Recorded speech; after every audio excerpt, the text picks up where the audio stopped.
Hey there, it's Christina Louise. Welcome back to Parenting for a Peaceful Home. And today I've decided to create a very special training based on some of the feedback that I've received from you in the Facebook group and in your emails and during our chats over the phone.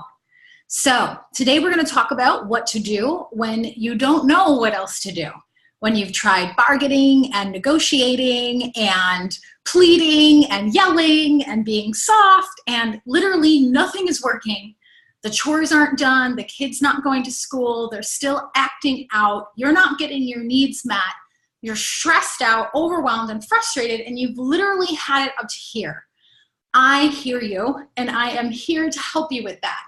And the solution is actually a lot simpler than you think it might be. So I'm excited to dive in with you about that today. And we're going to break this up into 3 parts so that it's easy for you to digest and you can take your time with it over the next few days. And I want you to stay tuned because at the end, I have an amazing free gift to offer you. All right, so here in part 1, we're going to just talk about, I want to help you accept the past and accept where you are right now. I know that as a parent, it's a very unique relationship, and you've got other parents around and you've got these images on television that tell you like who you should be and who you shouldn't be and what's normal and what's not normal. And I want to let you know that I create a safe place for everybody that I come into contact with. So what that means is that you can always feel free to express yourself naturally when you're with me. So when we're working together and you're listening to my trainings, I want you to be open to the idea that it's okay to be as you are. Meaning, if you're feeling angry, that's okay. If you're feeling like, even worse than angry, that's okay. If you're feeling confused, that's okay.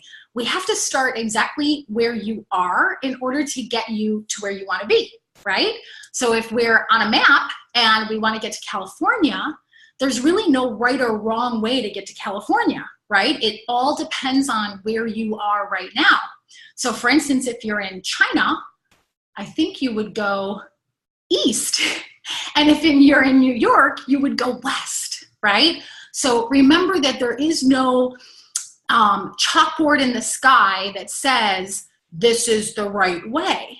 And I think that's where a lot of parents get tripped up, is they try to take on these cookie cutter strategies and these cookie cutter techniques, and we get bogged down into, am I doing the right thing? Am I doing the wrong thing? And then we get so overwhelmed that we end up losing our temper, yelling, screaming, or maybe punishing the child. And then we feel bad about it later, and we don't know what to do with that guilt. So then we try to shove it back down, and then the whole pattern starts all over again. And I'm here to help you break free of that cycle so that you can have the peace and the joy and the love and the contentment and the laughs and the hugs and the cuddles and the quality time that you want to have with your child. But remember, it starts with you being honest, maybe not in front of your child, but at least being honest with yourself and maybe somebody like me about exactly where you are right now. So this is an opportunity for you to unpack a little bit, take the gloves off, take the mask off, stop trying to be that perfect parent, and just come into an acceptance of where you are right now and not blame yourself or condemn yourself or punish yourself or berate yourself or talk negatively to yourself because you're feeling angry with your child or because you're feeling frustrated and overwhelmed and you don't know what else to do. It is totally okay. And as soon as you acknowledge that and make the choice to accept it, right? You might not be able to accept it in the next 2 minutes, but you can make a choice right now to give yourself permission to tell yourself the truth about where you are. Are you frustrated? If you are, write that down. Are you angry with yourself, with your child, with your spouse, with the world, with God? That's okay. Write that down. Are you disappointed? Are you feeling guilty or ashamed? Identify your feelings. Create safe spaces for yourself, like the one you have here with me. or perhaps in your bathtub or in your car. Create safe places where, at least for a couple of moments a day, you can just get really honest with yourself about exactly what you're feeling. I promise you, and we'll learn later, this is the key to your success. This is where your path to a peaceful home really starts. Okay, so that was part one. And now we're in part two. And in part two, we're going to talk about what to do when you don't know what else to do. Okay, so you've tried negotiating, you've tried bargaining, you've tried strategizing, you've tried begging, you've tried pleading, you've tried raising your voice, lowering your voice, different types of punishments, and nothing else is working. And the first thing that I want to say is, wow, I have so much compassion for you, and I honor you for showing up and continuing to invest your time and your energy in educating yourself in this arena. You are doing such an important job as a parent.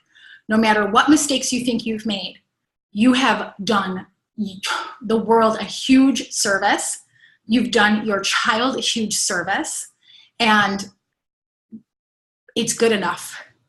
Just be open to accepting that it's good enough.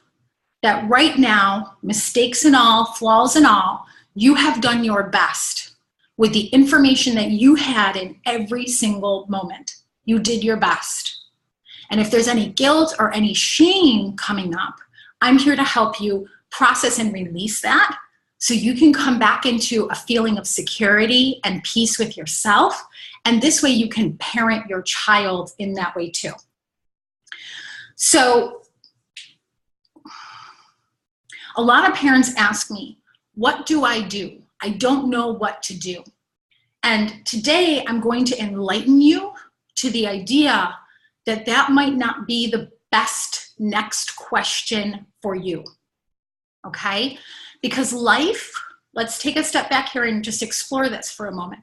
Life is not really so much about what you do or you don't do.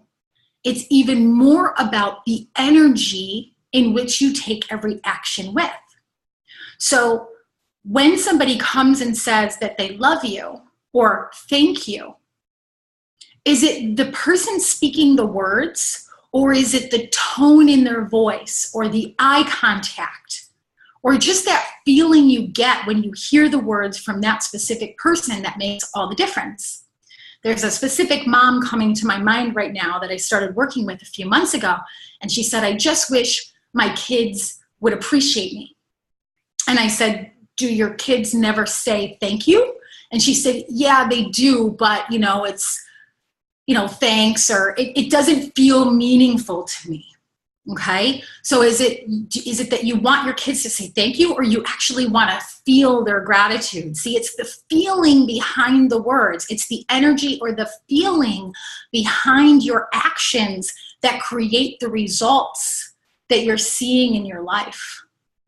Okay, so here's another really good example of that. If I close a door, right, I can close that door very gently, very sweetly, very consciously, lovingly close the door, or I can slam the door. In both cases, all I've done is take one action. I've closed a door. That's all I did. But the energy, the feelings, the motivation for closing the door is what makes the difference, right? If I close it with gentleness and love and peace, it might not make a huge difference in the world. But if I close it with anger or guilt or shame or fear, it's going to reverberate, right, through the room, and it might cause some other people to start feeling a little anxious or overwhelmed, right?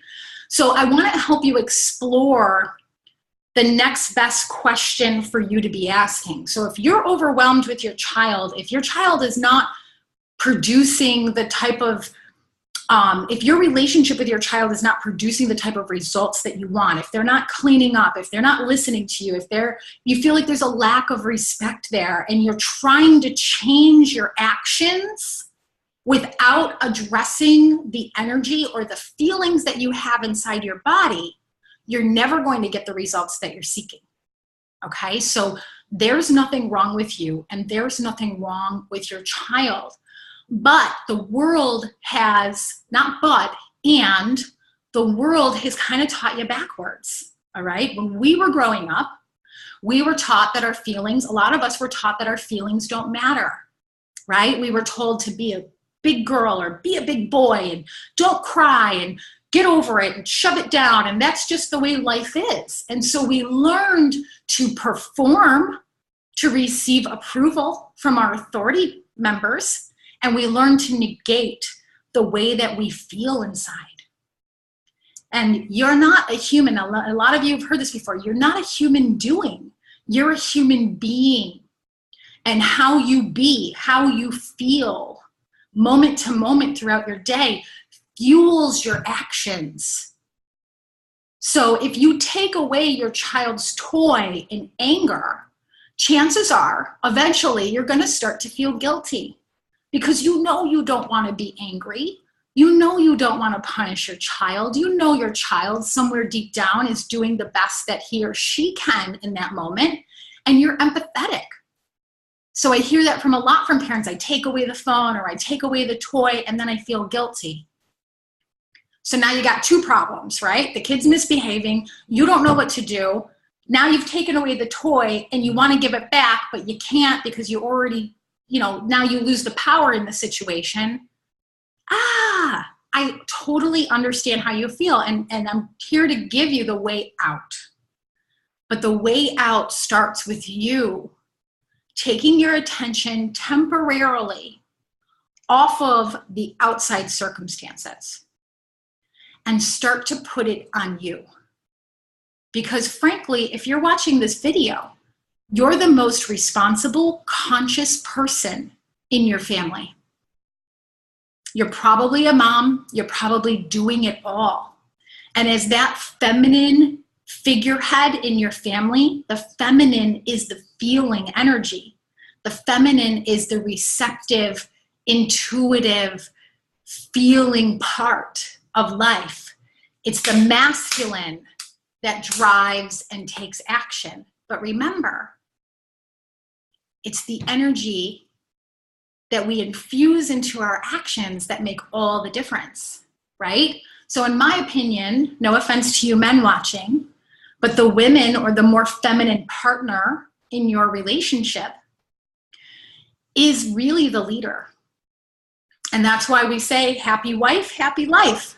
Because if her energy is good and she's feeling good and she's investing in her hobbies and she's taking time for herself and she's feeling full, then she can give and nurture and care for and encourage and support the children and her partner. And then the family functions really well together, right?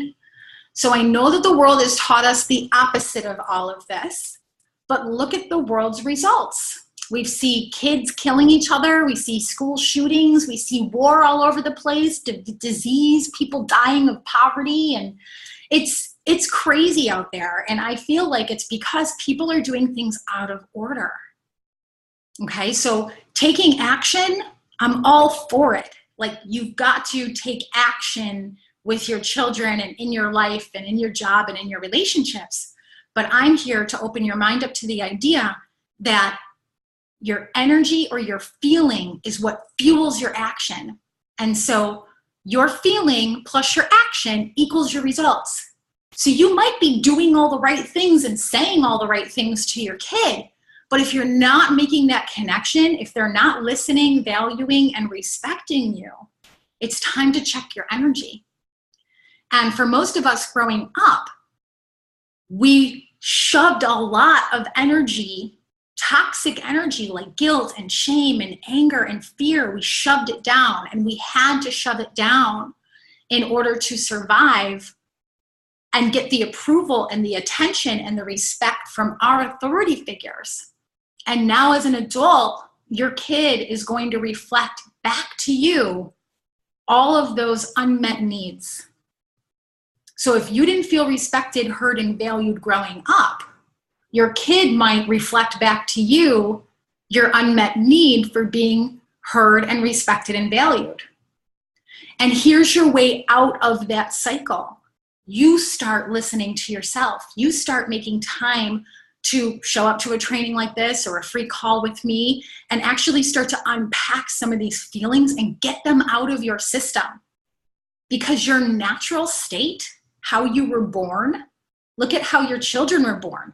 They were born in love. They were born with a smile on their face. They're happy for no reason, right? They don't have bank accounts. They don't have jobs. They don't have partners.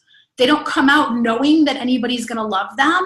And yet, in their natural state, as long as they're warm, and well fed, they're joyful. They're so happy. They're drooling on themselves.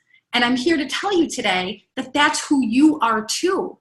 Underneath all the crap you've been through, underneath the idea that you're not good enough or that you're not valued or you're not respected or no matter how hard I try, nothing's good enough for this world, underneath all those guilts, those shames, those doubts, those insecurities, those disappointments that you've experienced in your life, you are still that shining, bright, joyful, peaceful, loving being.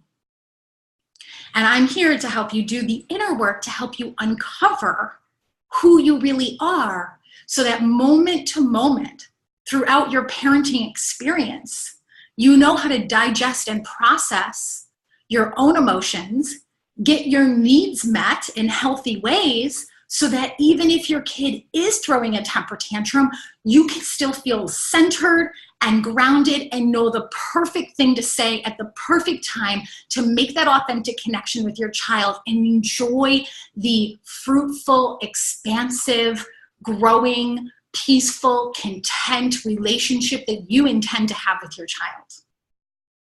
So that's it for part 2. Take a deep breath. We've talked a lot, and I'll see you in just a few moments for part 3. All right, so we're back for part 3. Welcome back. Thanks for sticking with me. This is pretty deep stuff, but it is the way for you to establish that peaceful, joyful, content, loving relationship that you want, not only between you and your child, but between you and your partners, you and your coworkers, you and the world. This really is the way, and it always, always, always starts with you. And again, it's not about doing the right thing or saying the right thing. Yes, strategy is a part of it, but that's the easy part. You can learn that, right? We've got to deal with the guilt and the shames and the fear and the disappointment and the anxiety that you're feeling, perhaps about your finances or about your romantic world or about the health in your body, right? So all of that will come up to the surface when your child is not doing something that you want them to do. When you become triggered, whatever is inside of you, the stuff that you're not thinking about, that you've packed down, that you've put away for later, it's all going to come back up. So the problem and the reason why we get so upset sometimes, even though we're trying really hard not to be upset with our children or with other people, is because you're not just dealing with that disappointment of your child not doing their chores or their child not paying attention to you when you're talking to them. You're not just dealing with that one thing. You're dealing with that and all the disappointment and the anger that you feel from anybody else in your life that you haven't forgiven yet for treating you the same way. I hope this is making sense for you. And again, at the end of this session, I'm going to give you a free gift to help you start to put these pieces together in your own life so you can start creating that peace in your heart, peace in your body, peace in your home, and your children start reflecting that back to you. And that's when family gets really fun and time feels like it doesn't exist. And you're just waking up every morning looking forward again to parenting your child and the new experiences that you two can have together. And I'm so excited for you, and I'm so excited to be a part of your journey. All right, so I want you to write this down. And if you don't have a pen and piece of paper, just put me on pause and go and get one. All right, so now you're back and you have your pen and piece of paper, and I'm going to show you the true process of creating anything you want in your life. And for today's purposes, we're talking about creating peace in your relationship with your child, right? But really, you can use this formula, you can use this process to create anything, especially peace. Okay?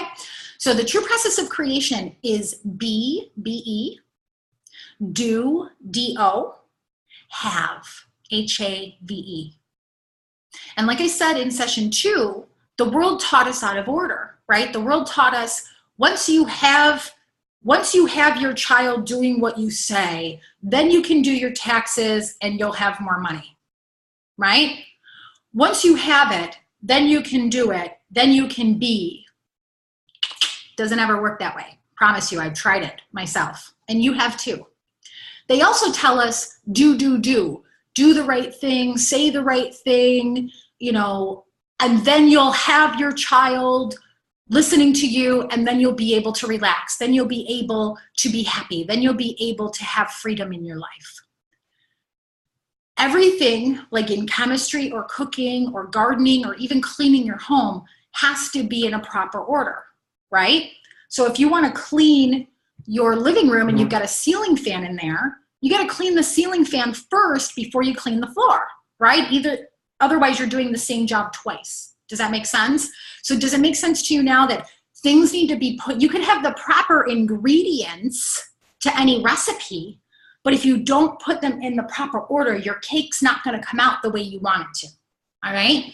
So chances are you are doing and saying all the right things, but you're missing the first step. And the first step and the most important question that you can ever ask yourself is, how am I feeling right now? And I'm here to give you permission and encourage you that if you're not feeling joyful, peaceful, loving, and you take an action with your child or anything else in life, you can't get peace if you're at war with yourself. You can't get happiness by being upset, right? Fire plus fire equals fire.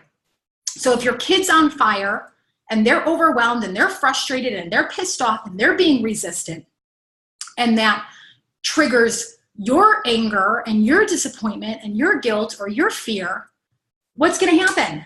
This.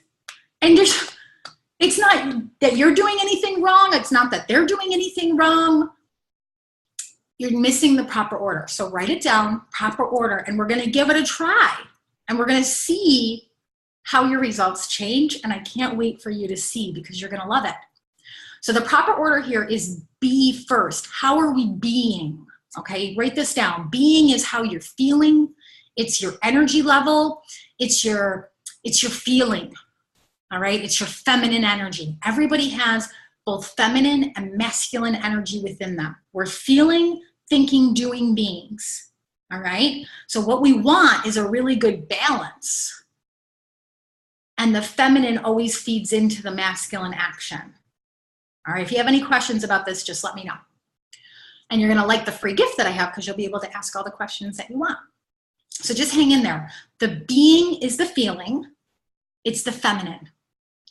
And the doing is your action. That's your masculine.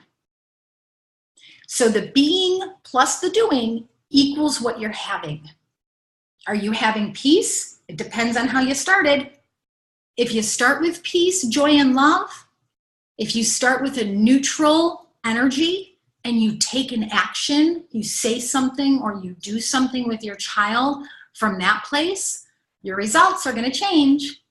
And even if the kid doesn't change their behavior right away, and you go back to how you're feeling, and you know how to process and release the guilt, the shame, and you're at peace, does it really matter if your child didn't do the dishes? Does it really matter if they're not right this red hot minute doing what you tell them to do? Or is it the feeling that it's causing in you when they don't do what you tell them to do?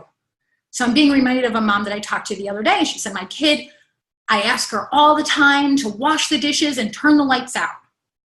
And every day the dishes aren't done and every light's on in the house. And I feel like the more I ask, the worse it gets. Okay?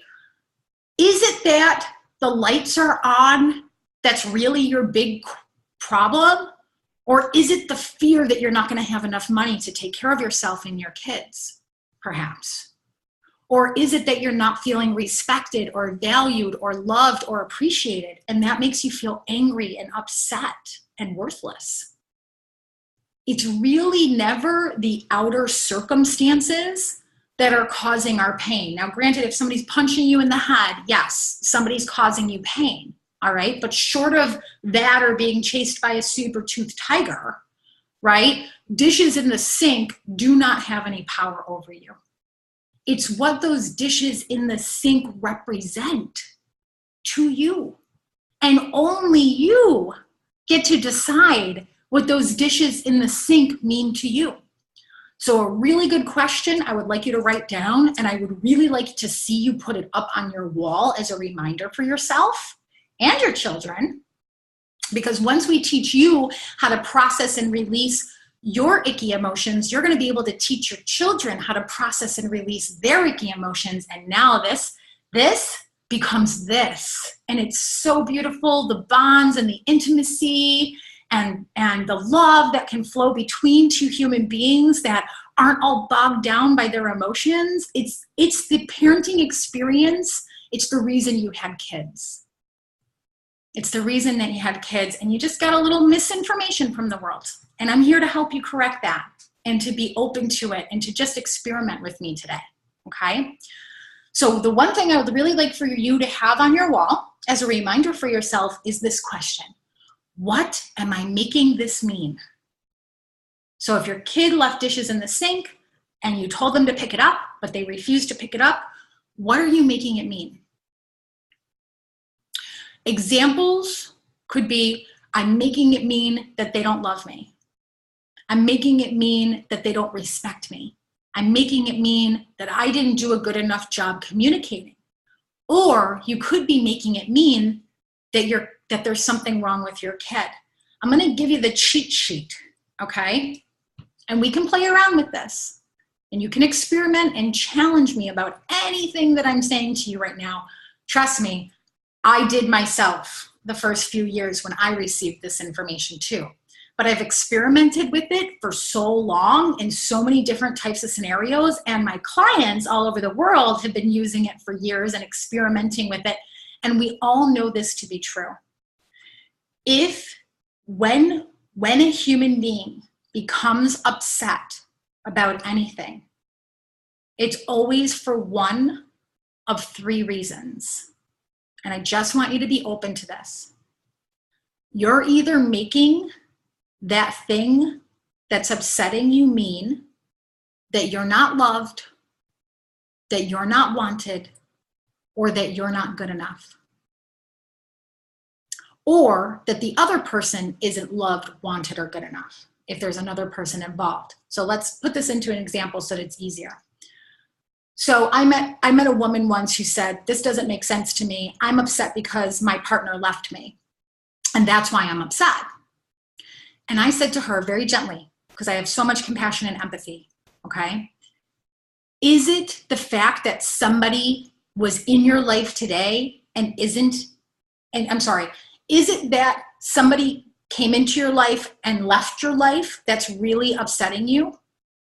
And she said, oh yeah, that's why. And I said, sweetheart, people leave and come and go in and out of your life all day long, every day for years. You only become upset about certain people coming and going in certain ways. So it's not your partner leaving that's causing you pain, it's what you're making it mean. What are you making it mean? Well, I'm making it mean he's an a-hole. Okay, so now you're judging him, right, as not good enough. That's not gonna make you feel good. Because at the end of the day, you know you love him and you know he's a good person, and on some level, he's doing the best that he can with the information that he has, right? Are you following me here? Whenever you judge yourself or other people, including your child, as not good enough or not loved or not wanted, you're always gonna feel deceased. You lose your connection to your truth. And that's what hurts. Just be open to this and try it out this week. Just notice when you become upset and ask yourself this question: what am I making this mean? And you've got to kind of follow it down a little bit sometimes. So in that example that I used before, I'm making it mean that he's a jerk, or I'm making it mean that he left me because I did something wrong. Do you see? Like, you got to kind of follow it down. Keep asking yourself, well, he's a jerk. What does that mean? And then you'll get down, and you're always, I promise you, as you experiment with this week, it's always going to come down to the same three answers: not love, not wanted, not good enough. Now, why does this hurt? Because it's not true. You are so loved. I don't know what your spiritual beliefs are, but we live in 2017, where the Nobel Prize winning scientist Max Planck accepted the Nobel Prize 10 years ago. And I'm quoting him here. He said, "After 40 years of intensive research into the nature of the universe, I know one thing for sure. There is a conscious mind behind this all." So whether you call that divine consciousness God or the universe or spirit or source, doesn't matter. Whether you call it your higher self or your inner being, doesn't matter. That consciousness is always telling you the truth about who you are and about everything going on in your life. And it is always sending you the same message: you are doing great, you are loved, you are enough, we want you, your life has a purpose, it's going to be okay. And anytime your mind disagrees with that truth, your body experiences anger and pain and illnesses and guilt and shame, and financial difficulties pop up because of this misalignment with our truth, right? We always make more money when we're aligned with our truth and we're feeling good. We always have a better time at parties when we're feeling good and secure and confident, when we know the truth of our beauty and our wellness, right? Play with these ideas, be open to them. And if you like what I've been teaching you so far, I have a great next step for you. It's a free gift from me to you. I am excited to talk with you more about this information. I am excited to help you make sense of it. I'm excited to help you implement it into your life so you experience more grace and more ease in your relationships with your children, relationships with your partners, coworkers, with your money, your health, and your relationships all over the world. So as a part of my free gift today, I'm going to give you an opportunity to enlist my coaching services at no charge. All you have to do is click the link below this video, answer a couple of short questions, and apply for a free 45-minute coaching session with me, in which we will answer all of your questions, find out where your pain points are, and come up with a plan for you to heal them from the inside out, so that naturally you have more peace between you and your child, and everywhere in your life. So if you want an opportunity to speak with me and receive some one-on-one private time with me, just go ahead, click the link below this video or back in the email that you received this video with, and I'll review your application. And I'm sure in no time, we'll be talking about your plan for creating peace in your home. I love you. You are wanted, loved, and good enough. I'm here to remind you of that at any time. And I look forward to speaking with you during your free Peaceful Parenting session. Just click the link below this video and I'll talk to you soon.